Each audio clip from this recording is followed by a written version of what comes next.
అందరికీ నమస్కారం. తెలంగాణ రాష్ట్ర వ్యాప్తంగా ఉన్నటువంటి ప్రింట్ మరియు ఎలక్ట్రానిక్ మీడియాలో కొనసాగుతున్నటువంటి 24,000 మంది జర్నలిస్టుల సంక్షేమం కోసం ఇది మొన్నటి వరకు ఉన్నటువంటి సంఖ్య. ఆ తర్వాత పెరుగుతుండొచ్చు. అయితే కేవలము జర్నలిస్టుల సంక్షేమం కోసము, జర్నలిస్టుల సమస్యల పరిష్కారం కోసము తెలంగాణ స్టేట్ జర్నలిస్టు అసోసియేషన్ 3 సంవత్సరాల క్రితం ఏర్పాటు చేయడం జరిగింది. ప్రధాన ఉద్దేశము రాష్ట్ర వ్యాప్తంగా కొనసాగుతున్నటువంటి ప్రింట్ మరియు ఎలక్ట్రానిక్ మీడియా రంగంలో కొనసాగుతున్న జర్నలిస్టుల సంక్షేమం కోసం, వారి యొక్క అభివృద్ధి కోసము, వారికి ఉన్న సమస్యల పరిష్కారం కోసము ఒక ప్రత్యేకమైనటువంటి వేదిక రావాలి అనే ఆలోచన చేసి ఈరోజు ఎన్నో కార్యక్రమాలు మా వేదిక ద్వారా నిర్వహించడం జరిగింది. మా అసోసియేషన్ ద్వారా ఇప్పటికే రాష్ట్ర వ్యాప్తంగా ఎన్నో కార్యక్రమాలు చేపట్టడం జరిగింది. అక్టోబర్ 7వ తారీఖున మా యొక్క association, Telangana state journalist association మొట్టమొదటి ప్రథమ మహాసభను హైదరాబాదు మహానగరంలో మొట్టమొదటి సభగా కనుక ఈ హైదరాబాదు మహానగరంలో మేము ఏర్పాటు చేయాలని చెప్పేసి ఒక నిర్ణయం తీసుకున్నాం. దానికి మా రాష్ట్ర నాయకత్వం, జిల్లా నాయకత్వం అందరూ కూడా సుముఖంగా ఉన్నారు. ముఖ్యంగా ఈరోజు ప్రభుత్వానికి మేము డిమాండ్ చేసేది ఒకటే. కొంతమంది మాత్రమే, వేళ్ల మీద లెక్క పెట్టగలిగేటటువంటి వాళ్ళు మాత్రమే జర్నలిస్టులు బాగుపడ్డరు. వాళ్ళు ఎలా బాగుపడ్డరో ఏం సంగతి అనేది సమాజానికి అందరికీ తెలుసు.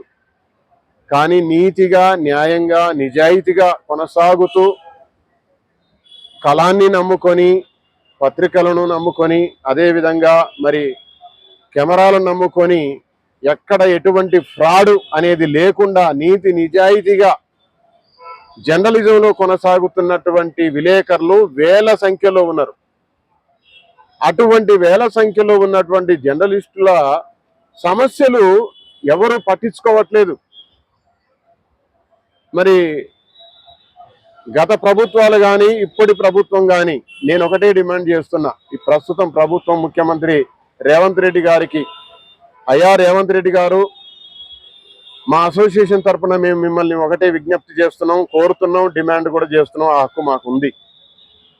ప్రతి జర్నలిస్టుకు ప్రత్యేక నివాస గృహాలు ఏర్పాటు చేయాలి. అద్దె గృహాలలో ఉంటూ ఇప్పటికీ చాలా మంది ఆగమ్య గోచరమైన పరిస్థితిలో ఉన్నారు.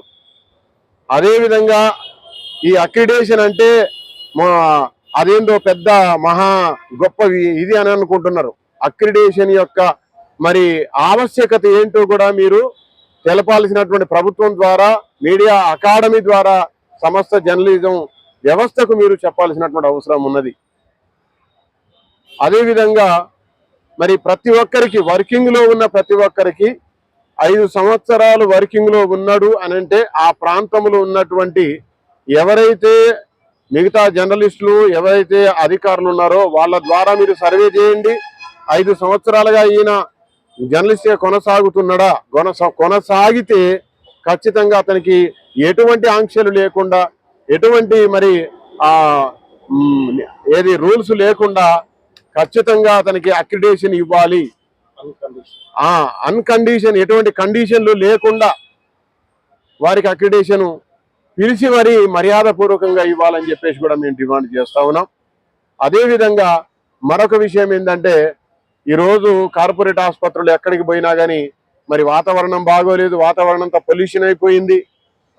జర్నలిస్టు తిరిగేది రోడ్ల మీద, మా బతుకులే రోడ్ల మీద. మేము ఇళ్లల్లో ఏసీ రూమ్లలో ఉండేటోళ్ళం కాదు. మా బతుకులు రోడ్ల మీద బతుకులు కాబట్టి ఆ పొల్యూషన్కు తట్టుకోలేక మేము ఆరోగ్య సమస్యలతో బాధపడుతున్నాం. మా పిల్లలు రోడ్డున పడేటువంటి పరిస్థితి వస్తుంది. కనుక మేము ప్రభుత్వాన్ని ఒకటే డిమాండ్ చేస్తా ఉన్నాం.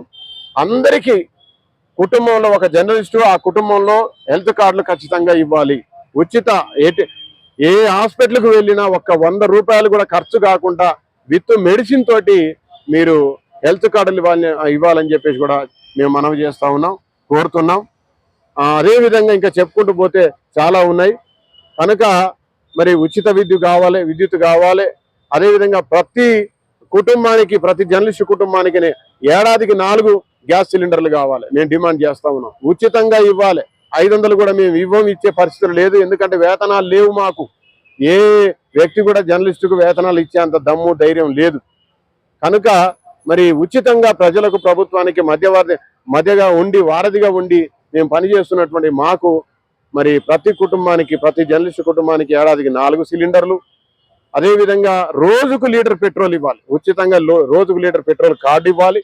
ఇవన్నీ కూడా మేము డిమాండ్ చేస్తా ఉన్నాం. ఈ డిమాండ్లను మేము పరిష్కరించుకునే దిశగా ముందుకు కొనసాగుతూ అక్టోబర్ 7వ తారీఖు చేపట్టబోయేటటువంటి ఈ మహాసభను మరి రాష్ట్ర వ్యాప్తంగా ఉన్నటువంటి తెలంగాణ స్టేట్ జర్నలిస్ట్ అసోసియేషన్లకు అతీతంగా మిత్రులందరూ కూడా, జర్నలిస్టులందరూ కూడా కదిలి రావాలని చెప్పేసి కూడా పిలుపునిస్తూ జై జర్నలిస్ట్.